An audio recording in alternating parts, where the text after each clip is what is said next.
Atlassian cloud outage caused by erroneous script deletion. A DevOps Postmortem. It's 7:38 Universal Time, coordinated on April 5th, 2022. Somewhere in the guts of Atlassian's infrastructure, a single maintenance script is executed with the wrong parameters. In less than 20 minutes, it doesn't just glitch or lag. It begins systematically incinerating customer sites. By 8:01 Universal Time coordinated, the carnage is complete, and 883 sites, representing 775 customers, have been wiped from existence. We aren't talking about a minor bug in a UI component. We're talking about the total erasure of Jira instances, Confluence pages, and critical company data for hundreds of organizations. The scale is staggering, and the silence from the monitoring tools makes it even worse because, to the system, these deletions looked like standard workflows. For some users, the nightmare wouldn't end for weeks. This wasn't just a technical failure. It was a catastrophic delete key hit on the heart of the company's core offerings. Imagine you're tasked with decommissioning a single, dusty app from the system, a routine cleanup. Now imagine that instead of just turning off that one app, a script executes and wipes out entire customer environments because of a communication gap between teams. That is exactly what happened at Atlassian on April 5th, 2022. Because an engineer ran a maintenance script with a wrong execution mode and incorrect IDs, it didn't just deactivate an obsolete tool. It triggered a permanent deletion of site data for 775 customers. The system saw these as standard deletions, so no alarms tripped until it was too late. By 8:01 Universal Time coordinated, the script had finished its work, effectively erasing 883 sites. Because the data was commingled in backups, the recovery wasn't a simple undo button. It became a manual, painstaking reconstruction that took some customers up to 14 days to fully restore.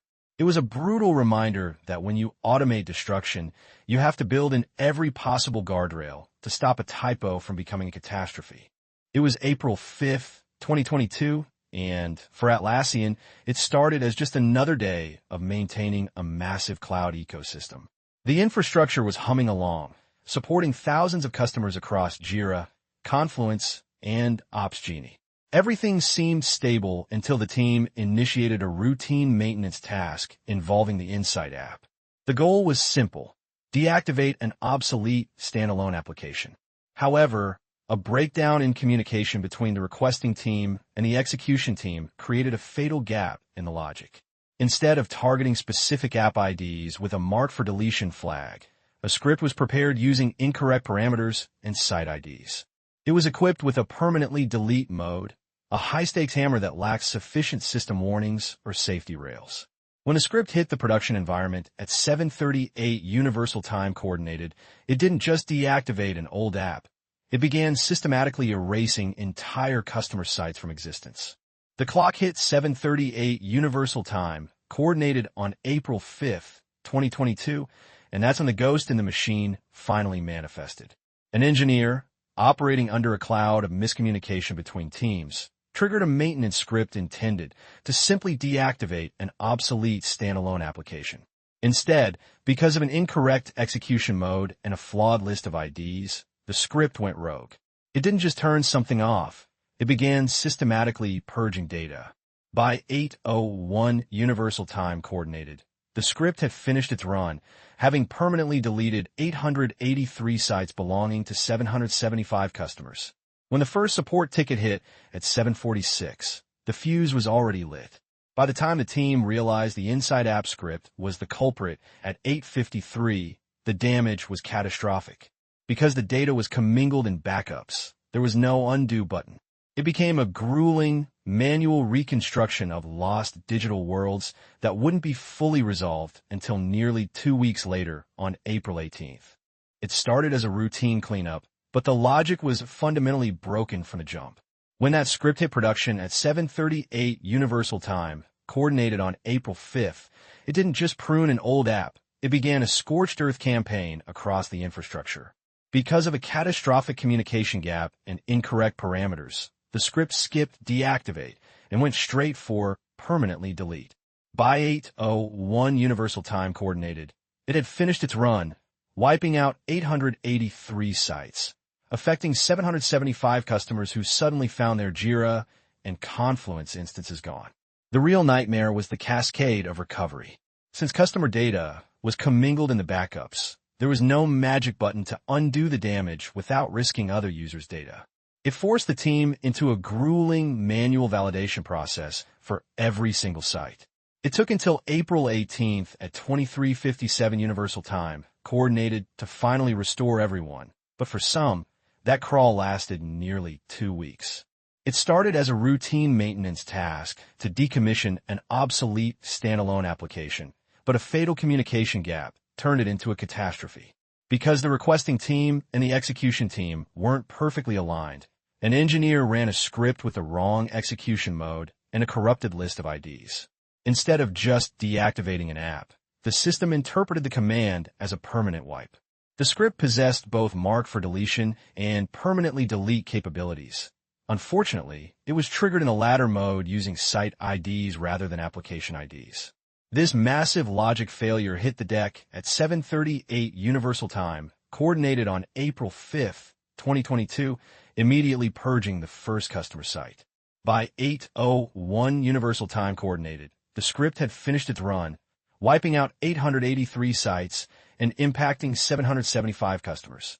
Because the deletions occurred through a standard workflow, internal monitoring stayed silent while the data vanished into the void, leaving the team to face a manual, grueling restoration process that took some users up to 14 days to resolve.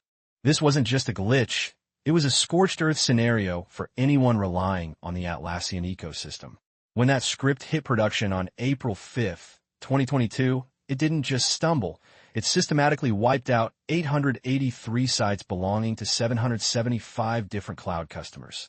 We're talking about total loss of access to Jira, Confluence, and Opsgenie for hundreds of organizations in a single morning. Because the data was commingled in backups, there was no undo button. Restoration became a manual, agonizing crawl through the archives. The fallout was measured not just in minutes, but in weeks.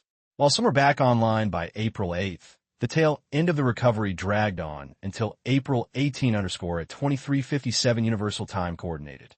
For those unlucky enough to be caught in that specific data overlap, it took nearly 14 days to claw their infrastructure back from the void. It was a catastrophic failure of safety rails. The atmosphere shifted from routine maintenance to pure chaos the moment that script hit the production environment. It started at 7:38 Universal Time, coordinated on April 5th, 2022, when a single execution began wiping out customer sites instead of just deactivating an obsolete app. By 8:17 Universal Time coordinated, the team realized they weren't looking at a minor glitch. The major incident alarm was screaming. They were fighting against their own tools. The script had been executed in permanently delete mode with the wrong IDs, and because it followed a standard workflow, internal monitoring didn't flag the destruction as an anomaly until it was too late. The situation escalated to the highest severity by 12:38 Universal Time coordinated. The engineers were then forced into a grueling manual recovery marathon. Because customer data was commingled in backups, they couldn't just hit a restore button. They had to meticulously validate every single site. It was a brutal 24/7 grind that didn't see the final restoration of all customers until nearly 2 weeks later at 23:57 Universal Time, coordinated on April 18th. Fixing this wasn't a simple undo button. It was a grueling manual excavation of data. Because the deleted sites were commingled in shared backups, the team couldn't just hit a restore button without risking other customers' data. They had to pivot to a semi-automated process that required manual validation for every single site. It was an agonizing crawl, and for some users, it took up to 14 days of constant work to get their lives back. To ensure this never happened again, Atlassian overhauled how they handled destructive automation. They moved toward implementing universal soft deletes, so a mistake doesn't mean immediate permanent loss. Now, high-impact operations require explicit blast radius limits, dry runs, and multi-person approvals before anything hits production. They also bolstered their internal monitoring to catch these standard workflows when they go rogue, ensuring that if a script misfires again, the alarms actually scream immediately instead of staying silent. The carnage of April 5th serves as a brutal reminder that standard workflows can be lethal if they lack guardrails. When an engineer executed a script with the wrong mode and incorrect IDs, it didn't just fail. It systematically annihilated 883 sites in under 30 minutes. This wasn't a glitch. It was the consequence of destructive automation lacking any blast radius limits or multi-person approvals. The sheer complexity of the recovery, which dragged on until April 18th at 23:57 Universal Time Coordinated, highlighted a desperate need for universal soft deletes to prevent immediate data loss. We learned that when backups are commingled, manual validation becomes a grueling, slow-motion rescue operation. Moving forward, any operation with the power to delete must require dry runs and explicit confirmations. We can't rely on hope. We need robust, automated large-scale recovery capabilities and internal monitoring that flags mass deletions immediately, ensuring that a simple communication gap between teams doesn't turn into a 14-day nightmare for hundreds of customers. That's how Atlassian turned a very bad day into a lesson. If this saved you an outage, subscribe for the next postmortem.